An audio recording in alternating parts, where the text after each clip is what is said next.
Welcome to the Small Business Made Simple podcast, brought to you by socialmediaandmarketing.com.au. Being in business is never easy, but it can be simple, or at least simpler. Join me, your host Jenn Donovan, every week where we focus on marketing, social media, and working towards simplifying your business. You with me? Let's do this. Gonna dream it big, 'cause someone out there listening. Everyone's got a voice to give, and it's time I heard you whistling, 'cause there's no point at all, in dreaming small, Why, hey there, my fabulous listener. Well, it's here. I've literally waited 100 weeks for this and never 100% sure that I would make it. But alas, I'm here. I'm telling you, it's our 100th episode. I am absolutely stoked to be telling you it's episode 100.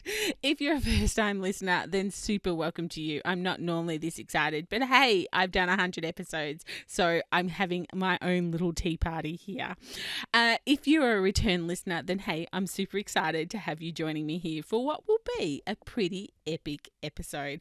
I am, of course, the host, Jenn Donovan, and it's my job via this podcast, social media, and just about everywhere else that I hang out to make your business life simpler. I'm a thought leader when it comes to marketing here in Australia and a marketing strategist for small business. Why am I these things, and why have I got this podcast? Because I know that business can be lonely and hard, and it's pretty complicated sometimes, and it's rarely easy. But in my heart, I know it should be simple, or at least simpler. So that's my commitment to you on the so-named Small Business Made Simple podcast. Another way that I can make your life a little bit simpler is if you come and join my Facebook group, Like-Minded Business Owners. It's a great little community in there, growing every day. But it's really great just to get to know other small business owners and share some love and ask some questions and get some answers, of course. You can go to Facebook and just search Like-Minded Business Owners, or you can come to the show notes at socialmediaandmarketing.com.au/100. When I was thinking about the topic for this podcast, I have to say I had several buzzing around in my head. And then I had this thought that I've never really talked about podcasting as a marketing strategist. As a marketing strategy on my podcast, or at least I've really never dedicated a whole episode to it. So guess what we're talking about today? Yep, podcasting. I'm going to chat to you about how it's fundamentally changed me. Yep, not a word of a lie, and my business. And I'll give you some reasons why perhaps you should think about starting a podcast as well. And I'll share with you some of the insights and the do's and don'ts of podcasting, including if you are a guest on a podcast. Maybe you have no intentions of starting one, but a few little tips and tricks around being a guest on a podcast as well. So, where to begin on this epic 100th episode? Well, probably a good place to start is why I started my podcast. Now, if we don't know each other, then you're probably going to screw your nose up a little bit at this, to be honest, because I'm going to be brutally honest with you as to why I started my podcast, and it isn't a pretty scenario, if I'm totally honest with you. I am a lovely person, so no judgment, please. But back in 2018, I was working in a marketing business with a fellow marketer who had always said, I want to start a podcast, but he never did. And I had seriously had itchy feet about starting one, but it was his rock show, so I didn't step on his toes. That business partnership, of course, ended abruptly, which was actually the best thing that could have ever have happened to me, although I didn't know it at the time. So in spite, my first thought was, I'm going to start a podcast. So this podcast started probably in spite, because I wasn't allowed to start one, and now it was like, just watch me. I am going to do this. Not the best moral standing in the world, but hey, it was my best decision in the world, hands down. I knew nothing about podcasting except that I really wanted to do one. So YouTube became my best friend. It was December 2018. So really everyone was on the wind down. Everything from someone who could build me a website to someone who could actually walk me through. So I had to do it all by myself. I ordered the equipment. I got a list from a fellow podcaster and just ordered the same equipment that they had. I YouTubed the heck out of everything I thought I needed to know. And on January 3, 2019, I put my first episode out. The first episode I will never listen to because I just remember how I edited the heck out of that. I still edit all my podcasts. They're all done in-house. But I remember thinking, oh gosh, people don't want to hear me breathe, or people don't want to hear me, do this or do that. So I edited out every single imperfection, which of course, now if you're a listener, maybe I should edit a little bit more. There's lots of imperfections, but I kind of figure that I want my podcast to sound like what it would if you sat across the table from me, and we were having a wine or we were having a coffee together, because that's who I am. So I will make mistakes talking in real life. So that's what's going to happen on my podcast as well. Interestingly, my first episode is still downloaded a few hundred times each month, which means that people are finding my podcast, whatever episode they are finding it on, but then they go back and they start at the beginning. And I often get emails or DMs on Instagram from people saying, I found your podcast and now I'm hooked and I've listened to like 20 episodes this week already. And I think to myself, wow, that's a whole lot of Jen. But I do hear it often. And I think the fact that my very first episode is listened to consistently every month means that people must be enjoying my podcast. So now you know why I started, and I'm really, really glad I did. It's fundamentally changed me, changed my life. It's changed my business. And in fact, I go as far as to say it's the number one marketing strategy I've used to grow my business. Even if people don't listen to it, it's still helping me grow my business. So let me explain a little bit around that. So here's some thoughts on guests. Let's start with guests, because I've had some amazing guests on my podcast. Yes, guests is a really good way of growing your listenership, because they have an audience that perhaps you can tap into by having them on your podcast. But that's not the number one reason why you should choose the guests for your podcast.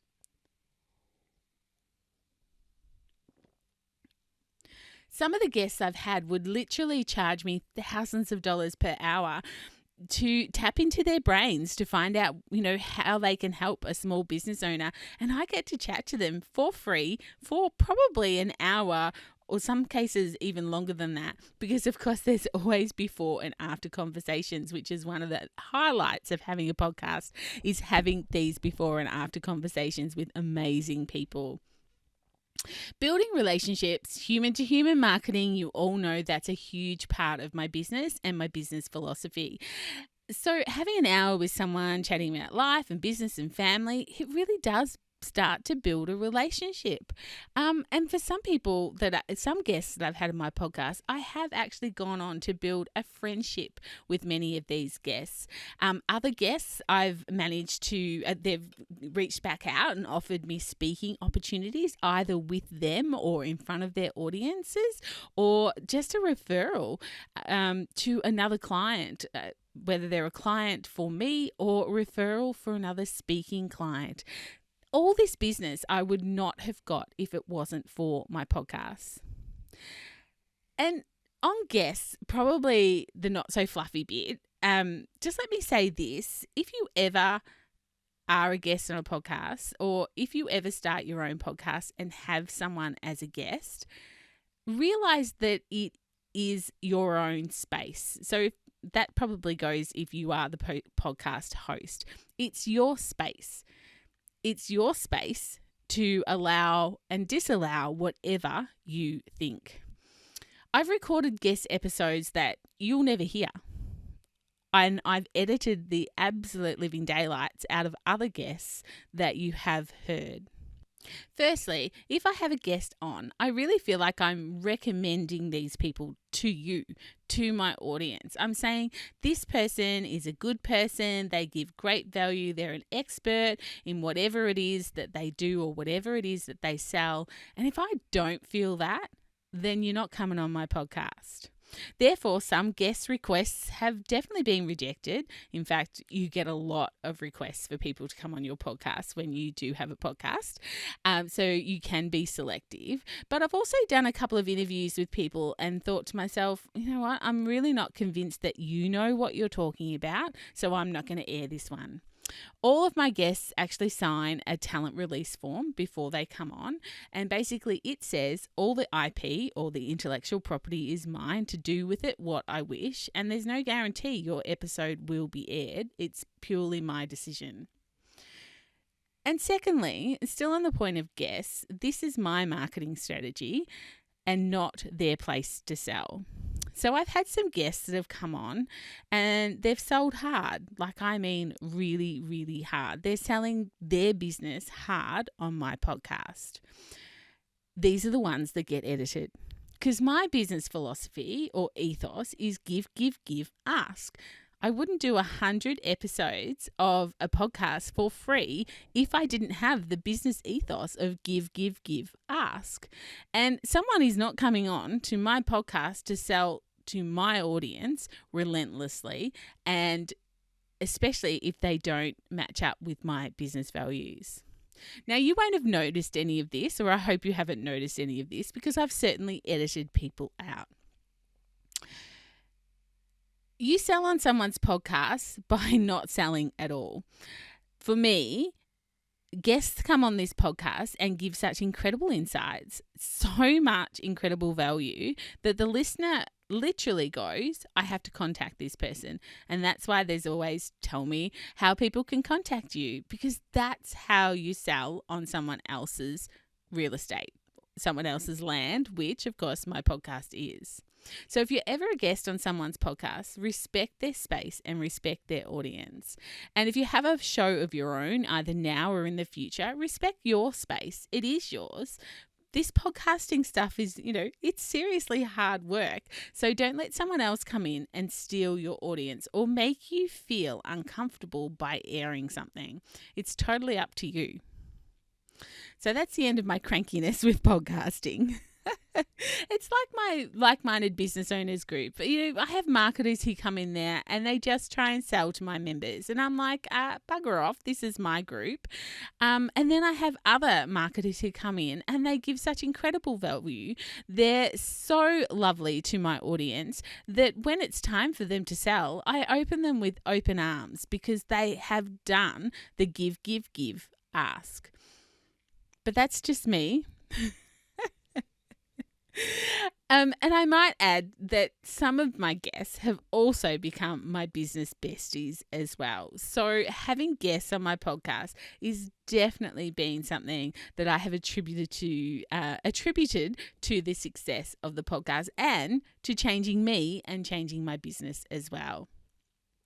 Some other ways that podcasting has actually changed me and my business, other than guests, is know, like, and trust factors. What better way to get to know someone, get to know what they know and what they're an expert in, and find out whether or not you're going to like them or trust them, than to listen to them every single week for 100 weeks in a row, or however many weeks it is that they have podcasts, or however many episodes they have out there. It's a great way to get to know, like, and trust someone. Now, I know I'm not for everybody, and I'm sure there's people who have listened to one episode and they've never come back, and that's okay, because realistically, there's only me. I couldn't handle helping everybody anyway. So I just want the people who resonate with me. And it's the same with your business. Not everyone is your ideal customer. You just want those that gel the best with you. And of course, will be willing to one day do business with you. But it's not everybody. In fact, I'd say that many of my clients have probably found me on social media, listened to my podcast, come into my private Facebook group, Like-Minded Business Owners, and maybe even had a DM or an email conversation with me before they've actually purchased something from me. It really is that whole marketing scenario of touch points, and it really is know, like, and trust someone. But know, like, and trust actually works other ways for podcasting as well. It depends on your goals of the podcast. I get that. And not everyone has the same goals of their podcast that I do.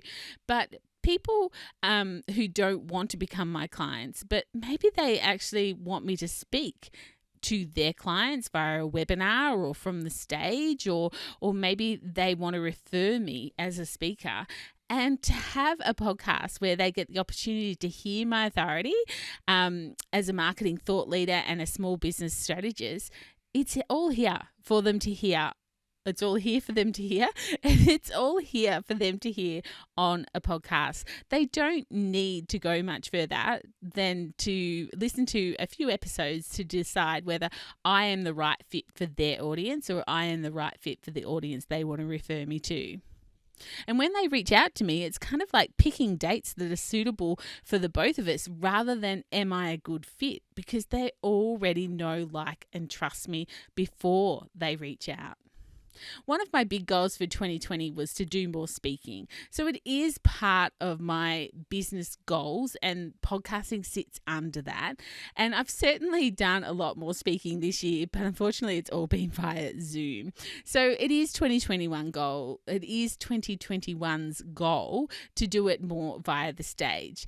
And I know that hitting 100 episodes here in my podcast is going to help people see my authority in this space and see my level of commitment to marketing and social media. There's plenty of podcasts out there that die long before they get to double figures or triple figures, and that's okay. It depends on their business model, of course. But for me, podcasting at this point is way too important to give up for lots of reasons that I've already given, and lots that I'll continue to give you in a few minutes. I've just spoken about authority, of course, along with know, like, and trust, but putting content out every week about a subject for a particular audience, which is you, is all about authority in the industry for sure. And some people think that podcasting is actually a one-sided conversation. I think those people who think that are A, that they don't have a podcast themselves, and B, maybe they don't listen to podcasts either, because I listen to podcasts a lot. In fact, there's probably, I don't know, maybe a dozen podcasts that I try and get to every single week. And I feel like these people are my business besties, or just my besties, because not every podcast that I listen to is a business orientated one. Some people I'll never meet in my life, but I feel like they know me so well and that I know them so well. So I kind of feel close to these people just from having them in my ears week after week after week. And my audience is probably a little the same. It's no coincidence that I talk to you and I use you language, like fabulous podcast listener, my friend, etc. I'm not talking to the masses. I feel like you and I are actually having a conversation, even though I can't hear you answer any questions or yell at me or question what I'm talking about until, of course, you DM me or email me or let me know, which you are more than welcome to do. But that's the conversation we're having. I really feel like, even though it's me talking and you listening, that we are having this two-sided conversation. Of course, when people do send me a little email or a DM, it does give me the warm and fuzzies. So please, if you ever want to reach out, you are more than welcome to do that. I love that. And nothing brings me more business joy than hearing from my listeners, either online or even in my supermarket. And just a little secret about podcasting as well. People who don't do podcasting and perhaps never will, because maybe it's just not part of their business model, or maybe they're not in business at all, think that people who have podcasts are pretty amazing. There's this air of grandeur from people that don't have a podcast to people who do have a podcast. They just think it's this complex and difficult thing that only famous people get to do, which is so untrue, but a little heartwarming that people think you are really special if you have your own podcast. So how has it changed me? It's definitely made me a more confident person, both in myself and in my authority and in my knowledge, and also in my speaking.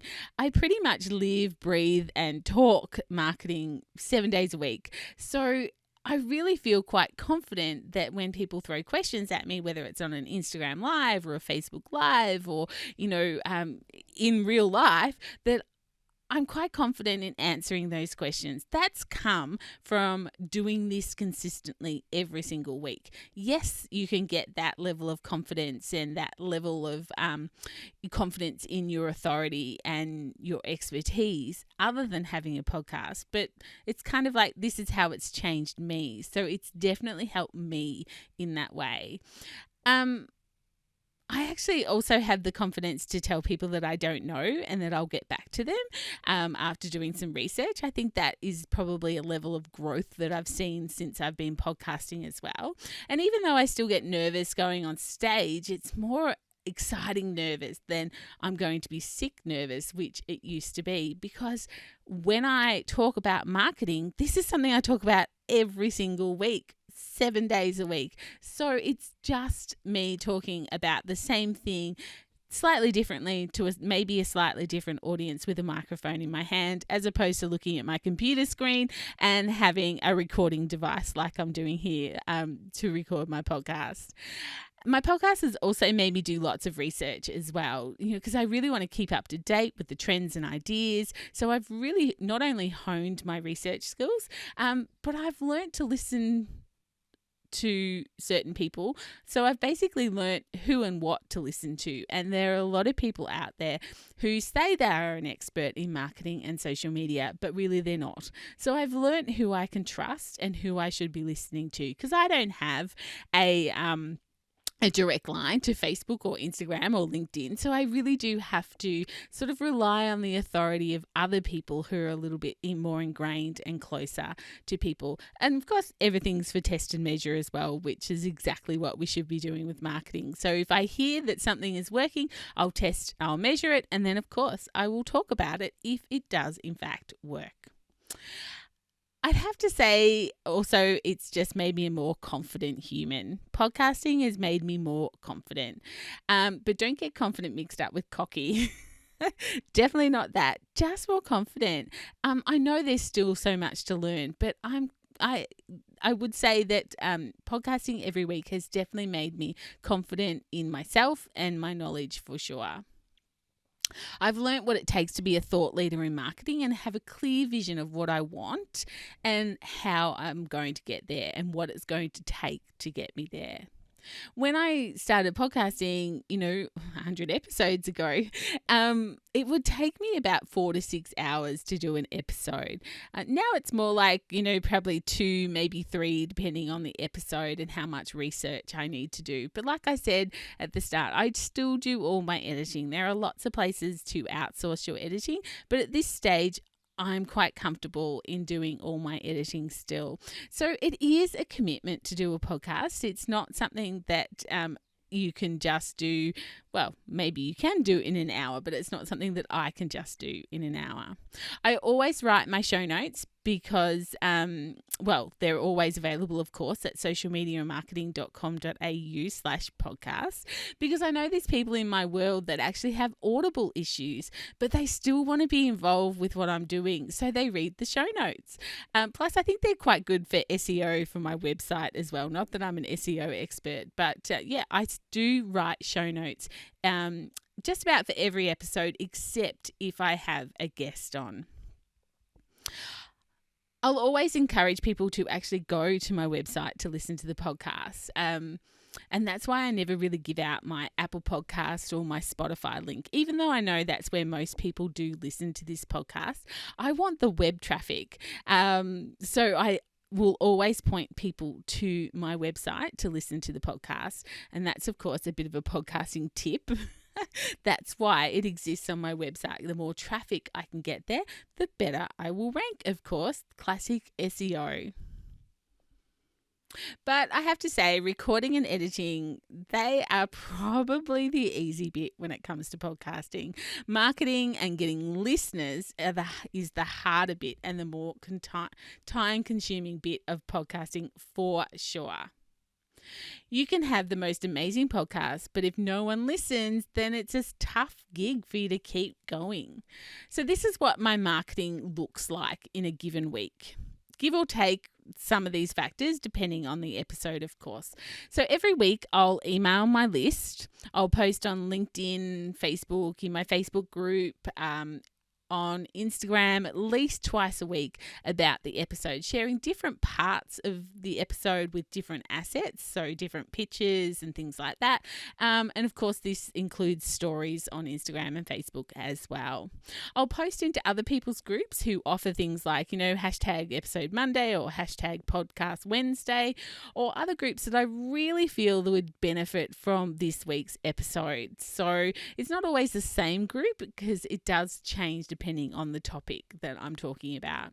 My VA then reschedules my podcast episodes for every 3, 6, and 9 months on social media so that they are being seen not just the once, but in 3 months, 6 months, and 9 months.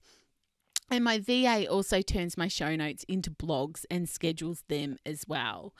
And again, they get scheduled for 3, 6, and 9 months. I also do video and audio snippets as stories or as reels on Instagram and Facebook.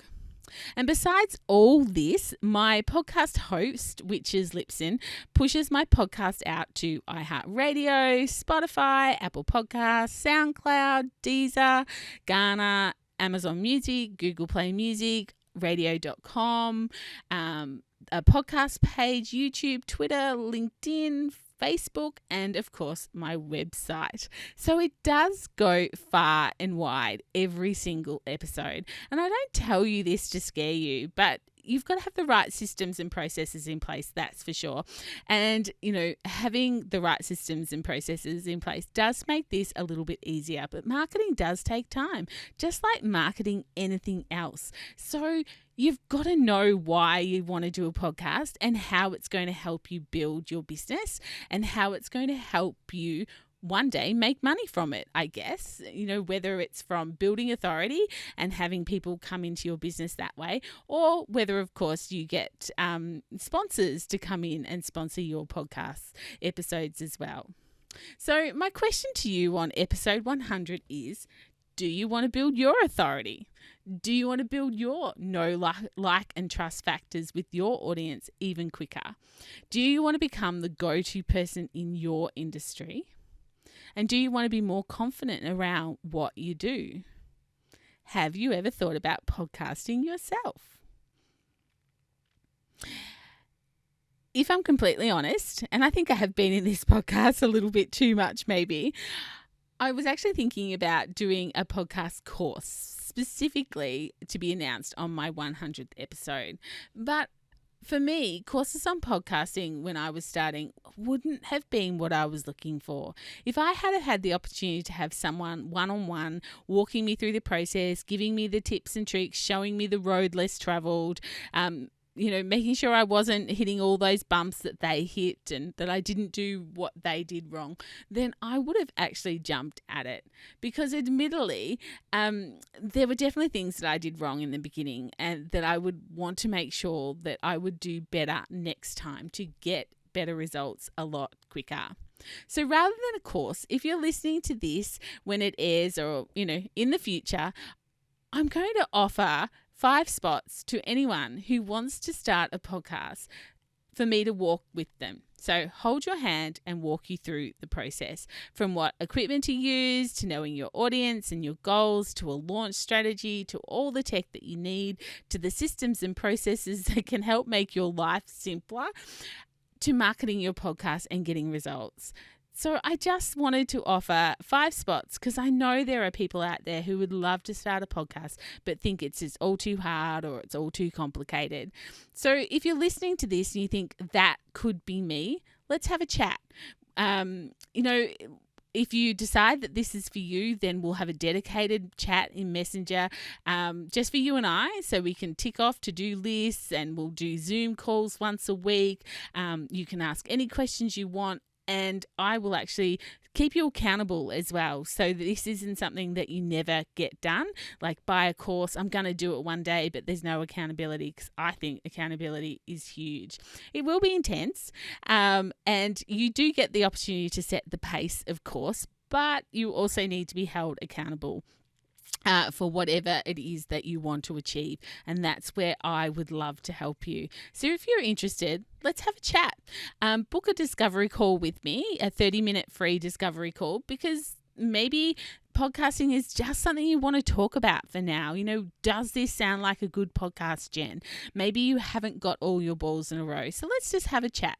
You can book a discovery call with me at bit.ly/discover with Jen. So discover with Jen. So bit.ly/discover with Jen. I would love to hold your hand and walk you through the process of setting up a podcast, because I know it's changed my life. It's changed my business and it's changed me. And I would love that for you too, if that fits your business model. So if you're keen, let's have a bit of a chat. We can work out installments, if you want to pay in installments or anything like that. I would have to say that given all the research that I had to do, all the hours and hours I sat down trying to work things out for myself, I would have easily have spent upwards of $6,000 if I charged all that out at my hourly rate. So my cost for doing this, for holding your hand and walking you through from start to finish with your podcast, is about $1,500. And of course, like I said, we can arrange some installments. So if this is something that's lighting you up, let's have a chat. But that's it for episode 100. I can't believe it took so long to get here, and now, boom, there it goes. We are done. Thank you so much for being a listener. Like, hand on heart, I so appreciate you listening in, and I really hope that I've inspired you, even if you've never wanted to do a podcast before, that perhaps just lit that little bit of inspiration in you of what a difference getting out there and showing your authority can actually do. Maybe if you don't want to start a podcast, maybe your thing is you should start becoming a guest on different podcasts to show your authority that way. If you've got any questions, send me a DM on Instagram or head into Like-Minded Business Owners into my Facebook group and ask all the questions there. I will, of course, be back next Thursday for episode 101, and I can't wait to help you simplify your business even more towards as we finish off 2020 and head into 2021. If you're enjoying this podcast so far, I'd love you to hit the subscribe button and share it with maybe another superstar business owner who's doing that daily grind, who would really appreciate you making their business life simpler. Hey, maybe they might even want to start a podcast. But anyway, let's get social on social until we speak next week. You can find me on Instagram, Facebook, and of course on LinkedIn. But whatever you do, my small business peeps, as my opening song says, there is no point in dreaming small. Tell I can feel it, say it proud, be true, and let us see you for the star that you are. No point in dreaming small.